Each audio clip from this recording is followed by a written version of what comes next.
Bonjour, nous sommes aujourd'hui le 14 février 2026 dans les studios du groupe Amala Media officiel. Moi, c'est Guira Oumarou Ganda. Je suis là ce soir sur le plateau du groupe Amala Media officiel pour présenter mes œuvres. Donc, avant tout propos, je tiens à me présenter. Moi, c'est Guira Oumarou Ganda, né en 1964 à Tansila, dans la province de Bawa au Burkina Faso. Agent commercial de profession, ma passion pour les lettres m'a toujours poussé à m'affirmer dans ce domaine.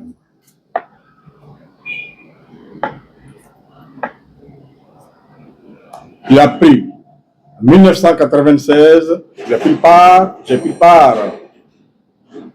à la Semaine nationale de la culture au Grand Prix du Faso avec mon ouvrage intitulé Pawero, l'éternel expatrié, qui est mon premier ouvrage publié par l'Harmattan en 2019.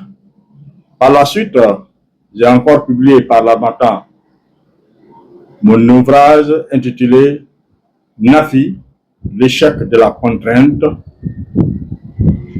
publié en 2020. Et aujourd'hui, je vais vous faire la présentation de ces ouvrages de façon succincte. Le premier ouvrage, c'est Pawero, l'éternel expatrié, dans lequel j'évoque l'aventure de nos compatriotes à travers le monde. C'est un ouvrage plein d'enseignements généraux que beaucoup de personnes pourront vraiment en tirer profit.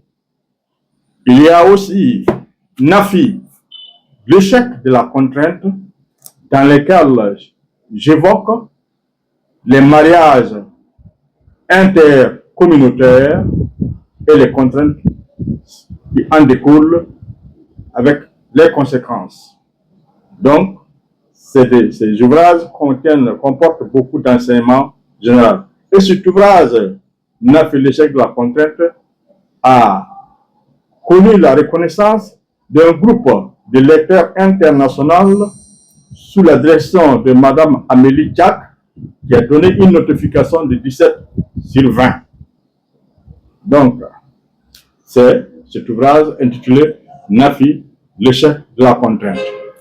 Mais aujourd'hui, je vais un peu m'attarder sur le dernier ouvrage publié qui est à Yérénini, tous les moyens sont bons. Cet ouvrage a été écrit en 1999. J'ai tracé les dernières lignes le 24 décembre 1999, à la veille du coup d'État de Robert B. Gueye en Côte d'Ivoire. Pourquoi je marque cette date? Étant donné que l'ouvrage même traite la situation dans nos pays. Et je vais faire une brève lecture faite par un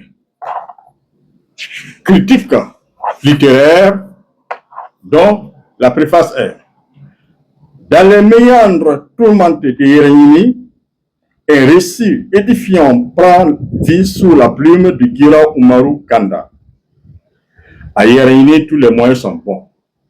N'est pas simplement un roman, mais un cri de conscience, un appel à la réflexion sur les chemins tortueux empruntés par un peuple en quête d'humanité, de paix et de justice.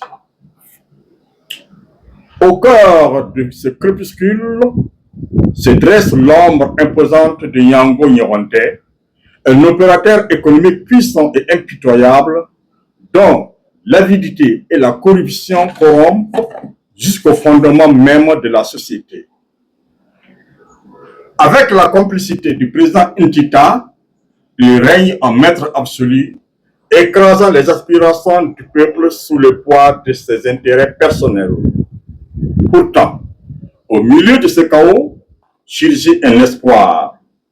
Punch ou Kefari Setigi, un défenseur intrépide des opprimés qui incarne la résistance et la lutte pour la dignité humaine.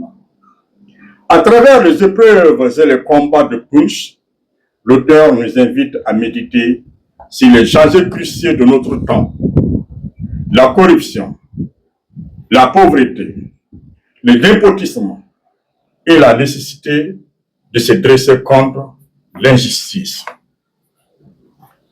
Cette œuvre que vous êtes sur le point de savourer ne se contente pas de dépeindre la réalité brutale d'une société en crise, elle nous confronte également à nos propres responsabilités en tant qu'êtres humains. À travers une prose poignante et un style riche en émotions, l'auteur nous rappelle que chaque choix, chaque action façonne le destin d'une nation tout entière. En parcourant les pages de ce roman, nous sommes confrontés à une vérité dérangeante, celle de notre fragilité face aux forces du pouvoir et de la corruption.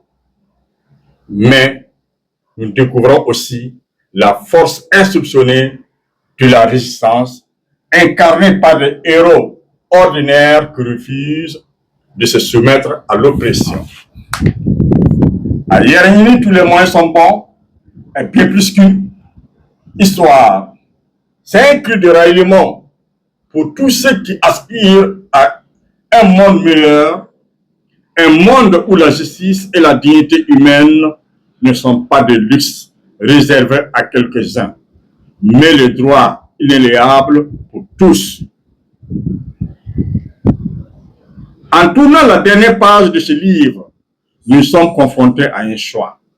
Rester passifs dans l'injustice ou nous lever et agir pour un avenir plus juste et plus humain? Puissions-nous trouver dans ces lignes le courage et l'inspiration pour faire le bon choix?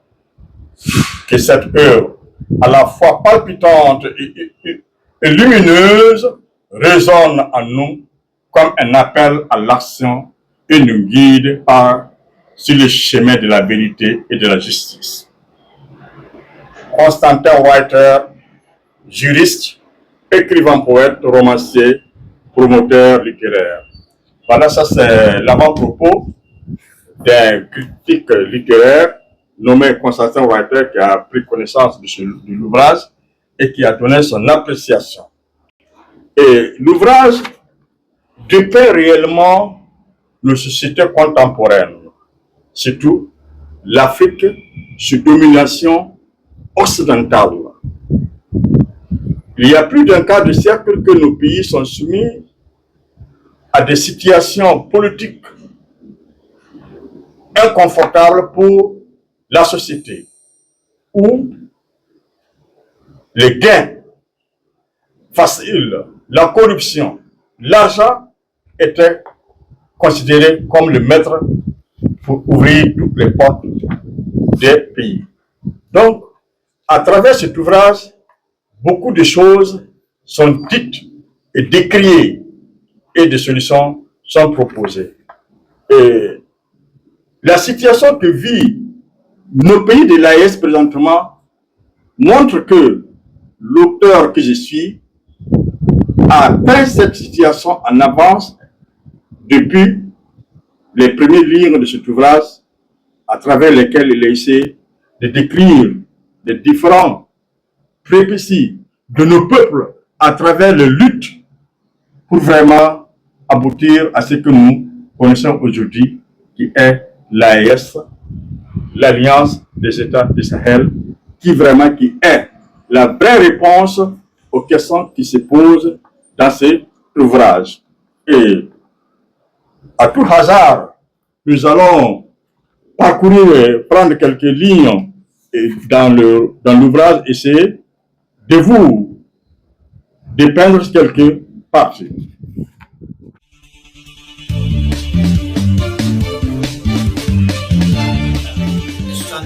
23 83 00. Merci, Kabbalah.